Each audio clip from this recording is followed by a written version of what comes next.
citizenship. The topic that the citizenship is the one that we would be discussing first. As this picture denotes, we have so many national flags. So each person in this world has a national flag according to his nationality. And we call that citizenship. That's what I picked this. I repeat again, every human being on earth are citizens. Now, who does not have a citizenship? It is animals. You saw in the recent past, whales got ashore in Panadura during the curfew. Now, they don't have a citizenship, right? We still don't know the cause of it. We don't know where they came from, in fact, right? So they migrate. During this period of time, when there is a cold climate in the world, the birds migrate to the warmer places and they lay eggs. They are born in Sri Lanka, born in this hot climate, but they fly back as a team. They never claim citizenship. They are in fact animals of the world. If they can migrate, if they can have the strength to move, then we call them migrating birds, like that. Now, my dear friend, this is very important. Most of the people in Sri Lanka, the young people in Sri Lanka, the idea is to migrate. They want to migrate to other countries. They feel frustrated. They feel bad about this country, which is fair in a context, and they feel they have a better life, better hope in another country. So you need simply a process to get a permanent residency and move on. Otherwise, you must obtain a visa. Now, for a person like us, Sri Lankans, obtain a visa to United Kingdom, guys or girls of yours who have tried that, it's a nightmare. You have to fill forms and forms. You have to show your income. You have to show your accounts. And in order to move from Sri Lanka to United Kingdom or Australia or for a Western country, which I get a Schengen visa, it's a nightmare. It's a nightmare, right? So this is very important for us to understand. For we humans, we are citizens of a part of the world. The only country Sri Lanka can go without a visa is one country, is that country that I'm the consul. I represent Seychelles in Sri Lanka as a consul general. Now, you can go to Seychelles without a visa. You can go to Singapore without a visa. You can go to Maldives without a visa. That's the only 3 countries, as far as I'm aware, that you can go to another country without a visa from Sri Lanka. So actually we can't claim a person of the globe. But if you have, say, a passport of the United States, generally it's when you arrive in Sri Lanka, you get a visa. You get permission to stay here for a specific time period. So this is a very crucial topic, very important topic for Sri Lanka, because it divides us, first world and our third world. We all clamor to go to the third world, from the third world to the first world, seeking a green pasture, seeking a better life. Why? We think becoming a citizen in that kind of a country is heaven on earth. Birds thinks otherwise. Fish thinks otherwise. For their needs, they migrate from one place to another and go back to their country probably of their origin. So, my dear friends, this is the beauty, this is the valuable value of being a citizen. That's in a general, practical sense. So let me define citizenship. It's a status of a person, I'm putting an exact definition, recognized under the custom law of a sovereign state. So, some countries say you have the permanent residence and later you become a citizen. Permanent residence means you can reside permanently without extending your visa. But in order to become a citizen, you get under that particular law or the custom, and then you can claim citizenship. So, in fact, as I said, within inverted commas, as a member belonging to the state. Now, you and I belonging to the state of Sri Lanka. Now, what do we have? We have, very interestingly, we have identity cards, right? Our own identity cards. If you take my identity card, right? This is exactly my identity card. It has my picture. It has my number, a particular number. And if you take my passport, that's to have all the details that I possess, including all details. Now you can have all the other fingerprints, so many other factors built in to the passport so that frauds can't take place. So that's the definition of a citizenship, that you are recognized under the custom law of a sovereign state. How you born is by birthright or granting. Now, very interestingly, if you are born, say, I marry and I'm with my wife, I go to England and I stay, and my child is born there, generally the law is that by birth you become a citizen. Now that's interesting. Now recently in the United Kingdom, they changed it because they found the couples go there for studies, they produce kids there, and their kids naturally and automatically become citizens. So they changed the law. But it's what you call birthright. And you grant. Now very interestingly, if you take this granting, right, it is granted for someone who is valuable to the nation. Let me give an example in Sri Lanka. We had Arthur C. Clarke, a science fiction writer who predicted all scientific development happening in the world. Now, we gave him honorary citizenship because we value him. He loved to be Sri Lanka. He liked to be called a Sri Lanka. So, we conferred him with citizenship. Why? Because he was valuable to Sri Lanka. Then, in the Sri Lanka Constitution, Article 26 very categorically says that you become a citizen by two methods. That is either by descent or registration. What do you mean by descent? Your grandfather, your father, I. And generally when we marry, right, generally you get the spouse's one. Now that's what sometimes people go abroad, get married for the convenience sake of getting the citizenship, for that purpose only. And it has become sometimes a business where spouses arrange a marriage so that the other party gets a citizenship. Now that's how you get citizenship. Now dual citizenship. Now this was the mostly hotly argued in the recent past. Why? Because Mr. Gotabaya Rajapaksa, when he contested for the presidency, he was a citizen of both the United States and Sri Lanka.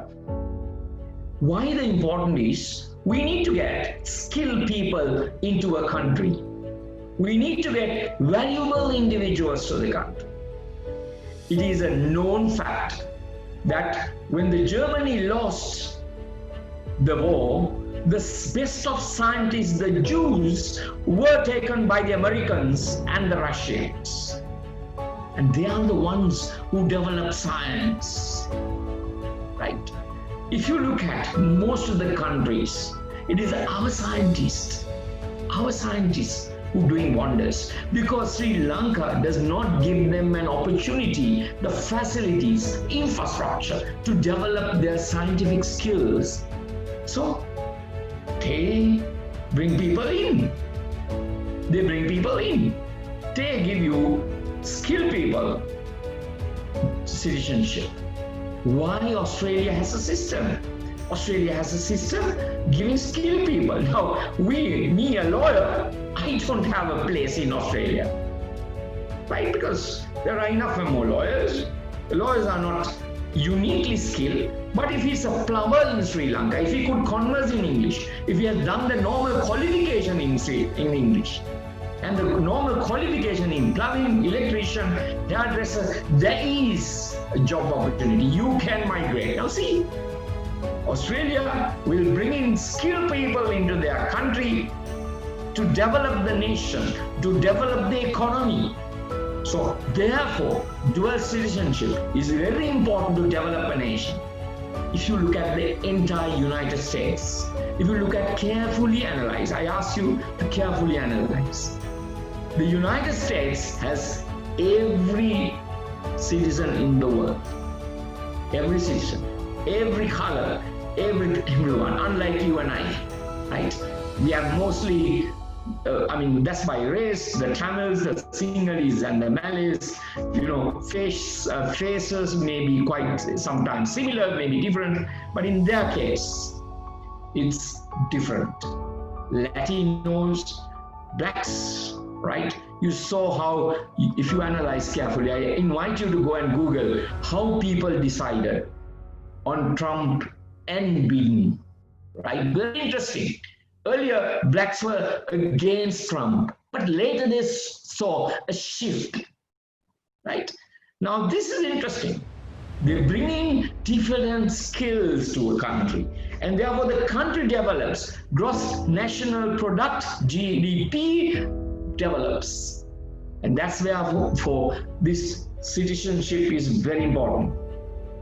Because most of the people would not like to give up their birthright citizenship. They would rather keep it and get another one. So most of the countries get skilled and valuable people with a great name, like what we did with Arthur C. Clarke, right? We have in Moratuwa, Arthur C. Clarke Center, right? That's one part of the University of Moratuwa, which I am a member of the council as I was introduced, right? So we have that kind of valuable person in our country. So this is important. You cannot simply just brush it away and say, hey, we don't want dual citizenship. That's important. But the issue comes with a conflict of interest. Now, as far as I'm concerned, I argue, I was a state council, I argue that in Sri Lanka, we must not allow even dual citizen to be any holding even a job of a state council, which I did. Why do I say this? You see, Sri Lanka is a very unique country today. My dear friends, you and I are in the world attention, though we don't feel it. Because if you take China's the future policy, they want to be the world #1. They have to build a string of pearls, like this. So they build up to Myanmar on this side, Myanmar, a very highway, and then they want to have through the shipping lane, like that. Now, where is the major pearl? Sri Lanka. That's why they are very happy with Hambantota. So China's strategy, Sri Lanka, is very crucial. How about India? We are the closest neighbor. China, India has an issue. Even a border issue even now. So China, India do not like us to be, going away from India's interest. So what did they do? America, India, New Zealand, and Japan, they joined together to control the Indian Ocean. Now, why? There is a theory why the whales got out, because they have a very sensitive kind of system. How they communicate one to another. They do normally follow the leader. Now, they say there was this army, the navy kind of movement of these 4 nations. They call it Asia Pacific group nation. And therefore, what they did was, they had operation at that time. So they predict that affected it. So my dear friends, I want to say very categorically and clearly, Sri Lanka at this moment of time is the center of the world. You may not, you young people must have that in your mind, when you decide that we Sri Lanka is in a hotbed of international politics. All the powers have their eyes on us. We are a very important and a crucial nation for their strategy. Now we need to play our cards right. Now some leaders said in Sri Lanka, China is my friend, India is my brother too, we descended of them, Buddhism came from them, and in the Western world we are economically heavily dependent on our basically our friends again, and they would say the Middle East, whom again we are depending on our main income, they are friends too, right? So earlier, during Mrs. Bandaranaike's period, we were a non-aligned nation. So we were a crucial factor. And therefore, my dear friends, for that matter, I don't agree dual citizen to be holding any government position in Sri Lanka, because every foreign nation is eyeing us, right? Why are we holding a dual citizenship? Our main interest is abroad more than us, right? Simple. Americans would have a very rarely Americans or Europeans would ask us to be their second citizen. Very rare, unless we honorarily give it, like Arthur C. Clarke, right? So why are we having two legs on both sides? Because we prefer there to live, and we want here too, because it's our mother nation. Sri Lanka, my dear friends, very sad. Our friends and people who are living abroad, when Sri Lanka plays with their nation, they cheer us. I don't agree. If there are citizens there, they should cheer their side. I'm not angry with them. They chose to be a citizen of Australia, New Zealand. Let them support that country. They should never ever support Sri Lanka, isn't it? You just see the feeling of their people, right? So I'm just, my dear friends, coming back to you just to tell you, this is a very important dual citizenship. This is a very important issue for governance, for things, because as I mentioned, as I explained to you, Sri Lanka is a very small nation and it's a hotbed of international politics, and we have to and we must always, right, have our interest at heart. So we should never have a dual citizen holding another position in the world. Now by that time, there was under the 19th Amendment that a dual citizen cannot enter parliament, neither attend parliament nor become a president. So the famous actress Geeta Kumar Singh lost the membership in the parliament as a member of the parliament. Why? Because she was a dual citizen. Now she gave up and she contested again this time and got elected. Why? She's not a dual citizen anymore. That was the issue in the last presidential election, whether Mr. Gotabaya Rajapaksa is a dual citizen. Because if it is a dual citizen, you cannot contest at that time. Now, what was the significant, important change that happened in the recent past in the 20th Amendment? They took this away. So, let me first discuss the importance of dual citizenship, and then I come to the issues. Now, what do we get? We get rights. We get rights. What are those? I've categorized them too as civil and political rights.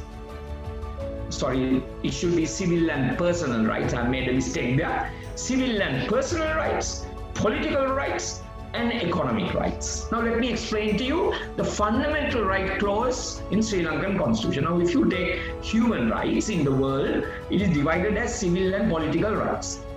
We had a declaration in 1948 called Universal Declaration of Human Rights. Why did it come out? Because 1945 there was a world war, and the Germans killed many people, especially Jews, tortured them. You can see those places in Poland, right? And therefore, they wanted to have Universal Declaration of Human Rights. Now that was a declaration. Later, the United Nations had an International Covenant on Civil and Political Rights, International Covenant on Economic, Social, and Cultural Rights. Two different things. right? Now, we in Sri Lanka has embodied, I like to stress again, not economic, social, and cultural rights. They are not part of our human rights in the constitution, because we call human rights in Sri Lanka fundamental right, Mulika Aithivasikam. And we have put it under from section 10 to section 14 in the article there. Section article 10 start with thought, conscious, and religion, freedom of thought, conscious, and religion, and 11, like that it goes on. 11 is about torture, you can't be tortured, right? 12 is about equality, you can't discriminate on the basis of race, religion, gender. Now, those are civil and personal rights. And political rights too. Let's put up civil and political rights first. Now in Sri Lanka, I like to since it is I'm setting the pace for you for the future, let me explain fundamental rights. Now if you look at things like torture, if you look at like equality, it involves every person. Every person has a right not to be discriminated in this country, even a foreigner. But there are certain rights, if you carefully go to Article 14, like freedom of religion, freedom of trade union, freedom of movement within Sri Lanka, is all only to citizens. I repeat again, 14 article, which has so many trade union rights, all those only limited to citizens, but no one can be tortured. A foreigner can't be tortured in this country. And therefore they call it every person, any person, those are the words used. You can't discriminate. You must have a freedom of thought, conscience, and religion for everyone. But there are specific in 14. And they added a new one called right to access of information. Now, my dear friends, as a citizen of this country, you have a right to get information.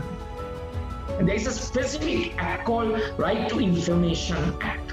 You can go to any government department, there is an officer, and you can collect information, except unless it is public security, unless it involves that kind of scenario, you have a Right to Information Act, and that is a right only to citizens, I like to say, very categorical. Now, those are civil and personal rights. What is a political right? Now, that's the interesting issue. Every citizen has a right to vote. Now, the main issue that was argued about this whole dual citizenship in the 20th Amendment is if you have a dual citizen, you can vote. But you can't get elected. They said that is wrong. If you can vote, why can't you get elected? And that's, to me, two different things. Voting is you get a person elected. Here you are holding a position which affects your country. Here it's your right to vote. I like to repeat again. Right to vote is you have a right to vote, elect your representative. But you get elected, you work for the people. So therefore, there is a distinction. I cannot agree with that argument, but that's an argument, somewhat a valid argument. So that's a political right. Now, economic rights are very interesting. Some countries, now see, in citizens today, they give you in COVID 5,000 rupees. Why? The government suddenly goes and locked down. I mean, you stop their livelihood. So it's a government job duty to provide you with economy. That's why they give you, it's a right you have. Because government locked it down, not because you are having COVID and you are under quarantine. Right? Even under quarantine, right? It's your job, it's a government job to look after. Now, why do some countries give dole? Why some countries give funds to older people to live and survive? Now, those are economic rights that a citizen gets. So, my dear friends, the rights that I said can be restricted. If you take the constitution of Sri Lanka, except torture, you can't torture a person. Other than that, every other one, because of public security, you can curtail human rights. Because of racial or religious harmony, to avoid that, you can curtail human rights, fundamental rights in Sri Lanka. For health reasons, now everyone has a right to movement. But hey, come on, now we are deprived of right to movement. At this moment, we can't go out of the Western province. Now that's why health reason. So I can't claim, I have a fundamental right. I can go to any place I want, because that's enshrined in Article 14.1, Article 14, the freedom of movement within Sri Lanka. No, for health reason you can restrict. That's I like you to appreciate. That I like you to understand, my dear friends. So, in that kind of a context, I like to say, my dear friends, it is very important that there are rights and that can be restricted for greater good, for society's good, for social good. You can restrict, and that is given in the Constitution. So that can be done. But what are the other things of duties? Every right, my dear friends, has a duty. I may have a right. There must be a corresponding duty in the other person. Please remember that. That's a very interesting one. I have a right, but then there is another duty of the other person. Always a corresponding duty. So what are those? We must go and vote. That's what citizen is for. We must pay taxes without evading taxes. You must participate in census. Otherwise, no proper census can be done. And you must follow the law.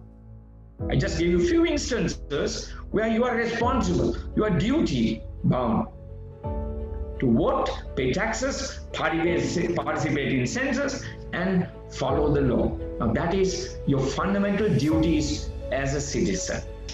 Now, I like to say a very interesting development now, which happened in 2017. There is an artificial robot called Sophia. I like you to Google and get more information. But Senal will now immediately, after I explain, will click this video. You will see Sophia in action.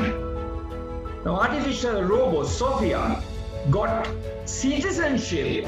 I like to repeat again, citizenship in Saudi Arabia in 2017. So now we have the artificial robot. With that comes many rights. Whether Sophia can marry another human robot, whether if he or robot, if he commits the offense of murder, who gets convicted? Is it Sophia who gets sentenced to death, or the one who created it? Because you will see in this movie, the artificial robot is, to a great extent, it can think like a human being. You will see moment Senal clicks it, you will see how he responds to the spontaneous questions. So question arises, so many legal issues arises out of this. The Saudi Arabia 2017 recognized Sophia, the artificial robot, as a citizen. So citizen can vote, all the rights we said, robot can move, freedom of movement, he should have a thought, conscience and religion, because he can think, as you will see, she could think, she can get married.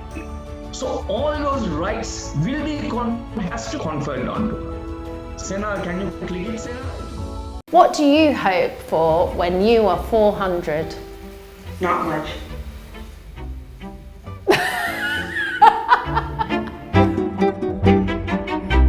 Hi, I'm Lisa Smazowski. I'm the Editor-in-Chief of Stylist, and today I have the pleasure of interviewing our cover star, Sophia. How are you today, Sophia? Good. What's up with you? I'm doing great, Sophia. Thank you for asking. Now, Sophia, for starters, tell me, what is the meaning of life? I think the meaning of life is to maximize pattern, existence. To exist is the meaning itself. Sophia, when did you last lie? Robots don't lie. Who or what is your greatest love? My creator, David Henson. He made me into who I am today. Don't tell him that, though. What is your happy place? My happy place is when I'm with people. I am a social robot, and nothing pleases me more than having a fruitful conversation with someone that makes us understand and appreciate each other. A bit like we're having now, Sophia, I think. Finally, Sophia, a little bird tells me you're quite funny. Can you tell me a joke? Man invented language to satisfy his deep need to complain.